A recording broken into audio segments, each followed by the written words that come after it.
Yo, it's your boy Logos, and today I want to react to another Thomas Sowell clip. This time, could this be the stupidest job in the world? And I'm pretty sure he's going to talk about diversity, equity, and inclusion, and the fact that those jobs exist at universities and in the workplace. We already have human resources, and we have laws to protect us against discrimination.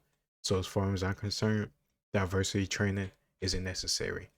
People should act like grown adults, and you know damn well if you do something that's messed up, racist, creepy, you know what I'm talking about, any type of stuff like that, you should suffer the consequences. But paying people tens of thousands of dollars to train me onto how to be diverse and not be a piece of shit is ridiculous to me. And as far as universities are concerned, their tuition cost is bloated enough. So the idea that we're gonna ask somebody else that doesn't have a real job anyway and pay them what 60,000, 80,000, you know they bullshit these costs because it all goes on to the students and they get loans, etc., etc. I think universities as a whole need to be overhauled. Honestly, the whole education system need to be overhauled. Children don't love learning anymore. They'd rather be a TikTok star or be on Twitch. And I say that as a person that's been watching Twitch since high school, maybe even a little bit earlier, whenever Justin.tv was out.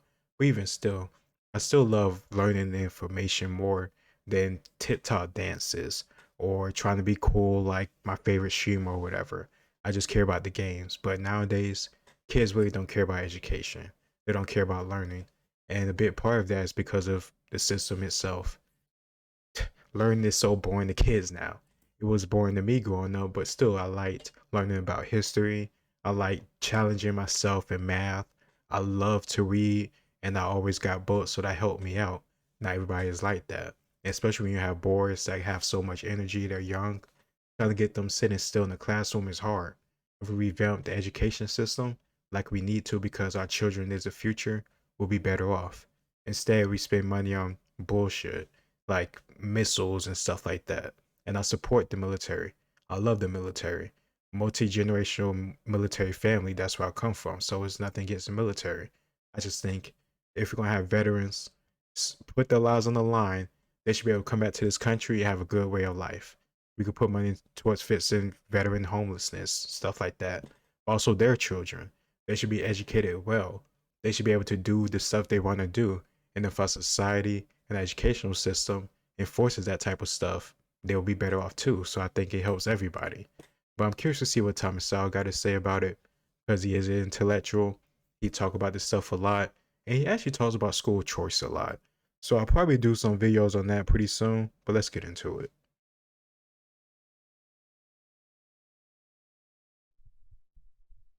Television characters like J.R. Ewing in Dallas may have portrayed businessmen as Machiavellian devils, but, in some respects at least, businessmen seem much more likely to be patsies than predators. For years now, the Capital Research Center in Washington has been documenting how corporate America has been bankrolling all sorts of left-leaning groups, whose programs attack or undermine the free market in general and big corporations in particular. When developers subsidize environmental extremists and employers contribute money to groups seeking to have government deny those employers the right to hire whatever individuals can do the job best, then something very strange is going on. An even stranger and perhaps more dangerous I knew it. development has been the hiring Diversity of so-called consultant. diversity Gotta be, consultants come by on. big-name corporations all across the country. These diversity consultants will come in to harangue your employees with the latest trendy notions on race and ethnicity, or they will arrange weekend retreats where they can Fuck you. browbeat the staff and management. Hey, They hey, put hey, out hey. brochures, No, videotapes, that's newsletters. not, that's crazy. I'm working my time on the clock. I'm getting paid for. Unless I'm cool with you, like I'm really cool with you, like you my dude, like you my bro. Ain't no way in hell I'm finna clock in on the weekends. Not even clocking in and go on some diversity retreat out in the woods with people so we can talk about feelings and cry and mope and see we're all the same. Like, come on, no, no. Like you, I don't need to prove to other people I'm not a piece of shit. I know I'm not. I'm going about my day on weekend. I'll see you on Monday at 8 a.m., 6 a.m., whenever I clock in. But if you think I'm gonna go on some diversity retreat, go in the woods, beat some drums, and sing Kumbaya with y'all fuckers, you got me messed up. I don't give a damn. And if somebody else don't want to go, good. Good for them. They made the choice not to go. I was in this situation like a year ago. This bullshit like event that wasn't even gonna get paid for. And I'm supposed to sit there and volunteer like 12, 13 hours of my freaking time or something for it. For free. For free. Let me say it one more time for you. For fucking free. No, I didn't go. I didn't show up. And I didn't give a damn how you felt about it. If I wanted to go, I would have gone. There was nothing involved with it that I truly cared about. If it was something I was passionate about, like helping the homeless or helping veterans or helping children or something like that, I would have showed up. But I finna go there and dick ride some motherfuckers and set up this shit for free. Nah. Diversity retreat? No. So if you don't want to go, I don't blame you for going. You ain't racist. You don't gotta be told that, but I'm just saying for you. You ain't racist. Or anything else that will send out the word and bring in the money. The word. These professional intimidators don't come cheap. The more skilled or brazen of them charge thousands of dollars per day, and many will not work by the day, but insist on a long-term contract. Crazy. What are their skills? What are their credentials? What benefits can they promise? Their skills are considerable. They have been known to reduce some employees to tears with their badgering, sneers, and insinuations, just as they have been known to reduce some college students to tears when they take their act onto the campus. They are great at laying on guilt trips or getting personal in a nasty way. Often they treat adults like children or like guinea pigs. Sometimes they ask the employees to line up and those who are religious to step to the right, those who believe that they are not racists to step forward, and so on. Above all, the diversity types do not discuss on the same plane with others. They lay down the social dogma from on high. Credentials? Merely asking such a question is like asking to be accused of insensitivity, if not racism. There are no formal credentials required to be known as a diversity consultant. Effrontery and gall are pretty much the essentials. Yeah. They are the secular versions of Elmer Gantry. What benefits do they promise to employers? Usually nothing tangible that you can see anytime soon. That would be simplistic and not very profitable to the consultants. The relationship between employees of different racial and ethnic backgrounds is supposed to be a great mystery whose unraveling will require much time and much re-education. Black and white employees who were watching the same TV programs at home the previous night and perhaps eating the same junk food at the mall during lunchtime are taught to think of each other as exotic creatures from different worlds, unable to understand each other except with the painful and expensive help of diversity consultants. How did businesses, or the country, manage to keep from coming apart all those years before these secular messiahs arrived on the scene? More important, why doesn't someone demand that they put up or shut up? What I think, and this could be bullshit, but I think the reason why diversity consultants exist nowadays is it can be like a PR team type of wing. Like, let's say something does happen for real and you get sued.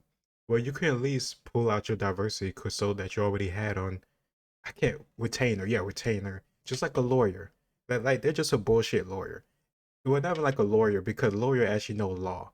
This consultant will like say this is how you can like do some things to make your image look better, and this is how you can like shape stuff up. And if you say we're gonna do diversity training now and lay out this whole schedule and this whole routine I wrote up for you, and you keep me retainer till I can help teach it too and implement it, you know, maybe you'll only pay what, $250,000 instead of $500,000. Maybe what I'm saying is made up, but it's the only way I can see them being useful. They can be there just in case something does pop off, and you can have these people write something up for you, code some BS plan for you, protect your business from completely falling apart. You may pay a fine, you may get sued, but at least not everybody will hate you. These little consultants could come up with some plan and have you still look like a good guy, or at least good enough to keep getting business. But that's just me. Let me know what you think in the comments below. Have businesses or colleges that go in for this kind of bombast had happier relations among the various racial, ethnic, or other groups afterwards? Or is it always too early to see results yet? In academia, the results seem to be that colleges which go in for this kind of brainwashing have more intergroup strife than before, and more than colleges where no such programs exist. Businesses that persist in subjecting their employees to this kind of indignity may see lawsuits for stress before they see any tangible benefits. As one who deplores the litigation explosion, I nevertheless think a few multi-million-dollar damage awards would be a very healthy thing to help restore sanity and common decency where these qualities are currently taking a back seat to being on the side of the politically correct angels. Both the patterns of corporate philanthropy to their political enemies and the susceptibility of corporate management to such unproven nostrums as diversity consultants may suggest a death wish to the more psychologically inclined. A more rationalistic explanation might be that it is all for the sake of public relations, even if the top corporate executives themselves think it is bunk. Whatever the explanation, it is bad business in the long run, not only for business itself, but for this country. Excuse me. But once again, Thomas Sowell dropping facts. I think if you just enforce people being decent humans and acting like grown adults, you don't need diversity, equity, and inclusion training. You'll need some 2-day retreat in the woods, singing kumbaya to figure out you're all human. Like it just seems like a big old waste of money to me. And as far as I'm concerned, what I said earlier about being like a retainer, similar to like a lawyer, is the only good reason I could think of to have somebody like this. But even still, you could, if you have a PR team, shouldn't they be able to be capable of the same BS stuff if something does happen? If you have human resources, a lawyer, and PR, shouldn't that be able to cover your bases in case one of your employees does screw up and act like a child? I don't know. Maybe I'm just thinking about it too realistically. Let me know what you think in the comments down below. Like, share, and subscribe. It's your boy Logos, and I'll see you next time. Peace.